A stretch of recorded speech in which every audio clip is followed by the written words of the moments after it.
NST twins, যে কিনা এত বড় একটা ইউটিউবার, যার ইউটিউবে 2 মিলিয়নেরও বেশি সাবস্ক্রাইবার আছে, কিন্তু সে এখনো ভিউয়ার্সটাই পাইলো না। কিন্তু কেন? এরকমও হাজার ক্রিয়েটর আছে যারা ভিউয়ার্স পাওয়ার যোগ্য, কিন্তু গেরিনা তাদের ভিউয়ার্সটা দেয় না কেন? যেখানে একটা সময় রুলস ছিল, যার ফেসবুকে 50,000 ফলোয়ার আর ইউটিউবে 2 লক্ষ সাবস্ক্রাইবার থাকবে, তাকেই কিন্তু গেরিনার পক্ষ থেকে ভিউয়ার্স দেওয়া হবে। কিন্তু কই সেটা? এমনকি আমাদেরকে গেরিনা বারবার বলছে, তোমরা এইটা করো ওইটা করো, তাহলেই কিন্তু তোমাদেরকে ভিউয়ার্স দেওয়া হবে। কিন্তু সেটাই বা কোথায়? এগুলা নিয়ে আমি মাঠে ঠিকই নামবো, কেউ মুখ না খুললেও আমি ঠিকই মুখ খুলবো। সিয়াম ভাইয়ের এক ভিডিওতে টুইন্স ভাইকে যখন জিজ্ঞেস করা হয়, আপনি তো এখনো ভিউয়ার্স পান নাই, তো এটা নিয়ে কি আপনার কিছু বলার আছে? তখন কিন্তু আমাদের টুইন্স ভাই কিছু কথা বলে। সেটা দেখার আগে তোমাদের কাছে একটাই চাওয়া, তোমরা যারা এখনো আমাদেরকে ফলো করো না, একটু কষ্ট করে ফলো করে আমাদের ফ্যামিলির মেম্বার হয়ে যেও। তুমি এত কন্টেন্ট ক্রিয়েশনে মাশাআল্লাহ আমার থেকে বড় 2 মিলিয়নের উপর ক্রিয়েটর তুমি।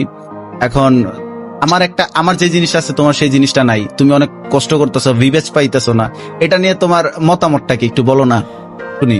এখন মতামত হচ্ছে ভাই, ভাগ্যে নাই ভাই, থাকলে চলে আসবি না ভাই, দেখা যাক। এটা নিয়ে কি কোনো ওয়েট করি। এটা কি ভাগ্যের দোষ নাকি কোনো অভিযোগ আছে তোমার?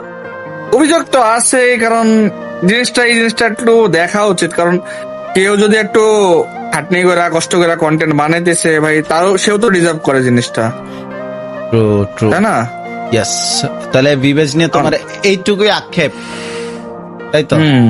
আচ্ছা, তুমি এই যে মেন জিনিস কি যারা ডিজার্ভ করে তাদের তো অ্যাটলিস্ট দেওয়া উচিত, হ্যাঁ। এই হচ্ছে কথাটা।